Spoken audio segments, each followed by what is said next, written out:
Olá, cursistas! Meu nome é Maria Cecília Vargas, eu também faço parte da equipe da DPPC e sou arquiteta. Agora nós vamos dar continuidade nesse vídeo à segunda parte do módulo 2, que trata do patrimônio cultural na cidade do Recife. E nesse vídeo nós vamos falar um pouco sobre a outra dimensão do patrimônio cultural, a dimensão imaterial. Pensar o patrimônio imaterial é pensar basicamente na relação das pessoas com o território e as práticas sociais e as atividades culturais que são desenvolvidas nesse espaço. Exemplo disso é o nosso frevo, que é considerado patrimônio imaterial da humanidade. Como foi visto no primeiro vídeo, que trata dos conceitos em relação ao patrimônio imaterial, existem algumas oposições criadas por meio das divergências de conceitos entre a diferença de folclore, cultura popular e o próprio patrimônio imaterial. Essas oposições se refletem, por exemplo, na divergência entre o entendimento do que é cultura popular e do que é cultura erudita, entre o rural e o urbano, entre o tradicional e moderno. Como é que essas práticas elas se desenvolvem no modo tradicional e no modo moderno e não precisam necessariamente perder o seu valor. E isso também se reflete no nosso território, na nossa cidade, por meio da dimensão imaterial do patrimônio e da dimensão material. Todas essas oposições acabaram gerando alguns elementos que são muito característicos do patrimônio material. Por exemplo, o fato do patrimônio material ser bem simbólico em relação à resistência social. Existe uma relação entre essas duas questões. Ao pertencimento e identidade das pessoas com a cidade, o local onde essas práticas acontecem, existem algumas relações afetivas que são desenvolvidas entre a população e esses locais e a própria tradição que vai passando de geração a geração.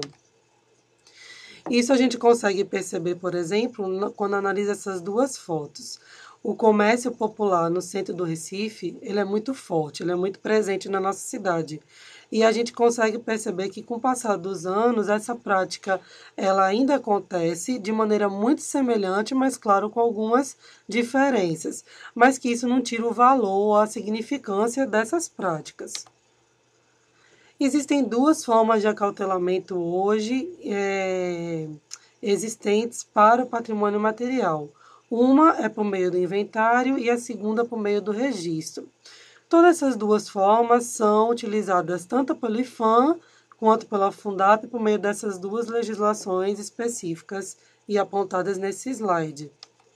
Contudo, Recife é uma das únicas capitais brasileiras, uma das 5 únicas capitais brasileiras, que não possuem uma legislação específica de proteção para o patrimônio imaterial ainda.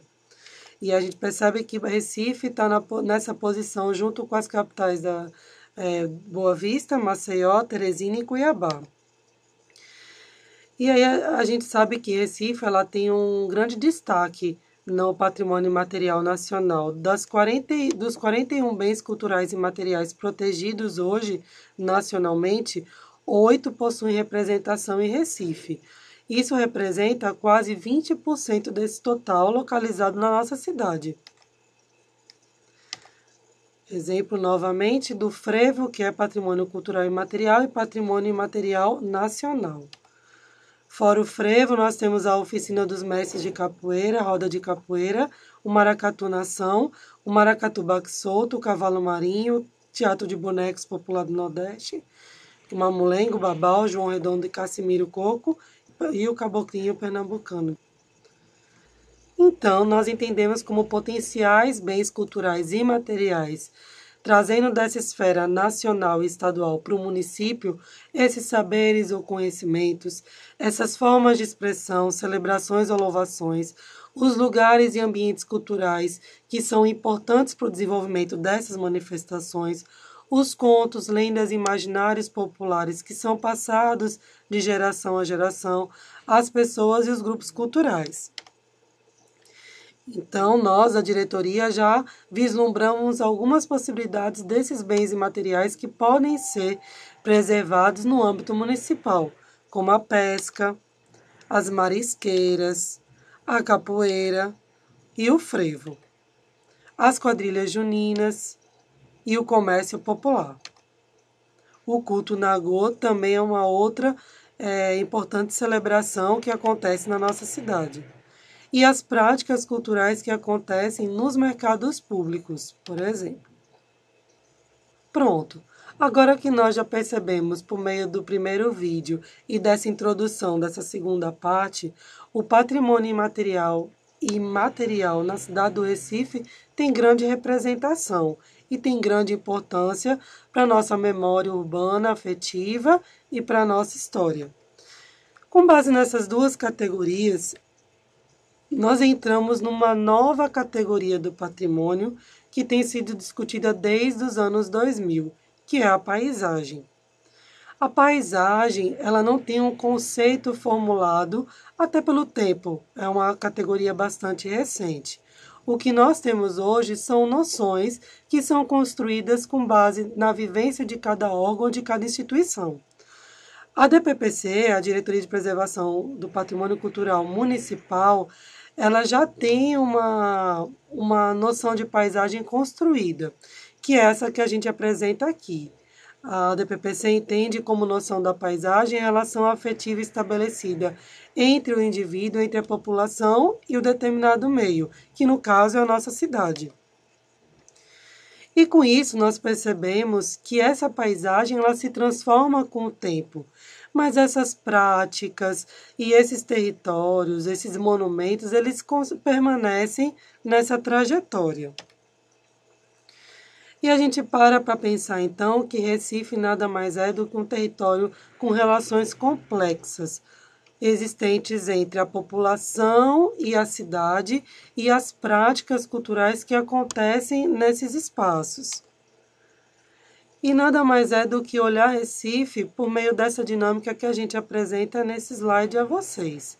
É entender que a paisagem ela é construída com uma camada histórica, que seria essa representada no primeiro plano em preto e branco, que mostra um primeiro momento do Cais do Imperador visto do bairro do Recife, e por trás a cidade contemporânea, a cidade atual. E a gente consegue decifrar, olhando nessa imagem, que alguns elementos eles ainda permanecem nessa paisagem, que seriam os marcos da paisagem, que algumas práticas mudaram, como, por exemplo, o uso do rio, mas que a significância ou os valores que estão nessa paisagem, eles perpassam durante as décadas, durante os anos. Com isso, a DPPC se coloca à disposição de todos os cursistas para esclarecimentos, dúvidas e sugestões por meio dos telefones que estão anotados aí. E com isso, nós concluímos esse segundo módulo, lembrando que é importante que vocês participem dos fóruns e do próximo vídeo que estará disponível na próxima semana.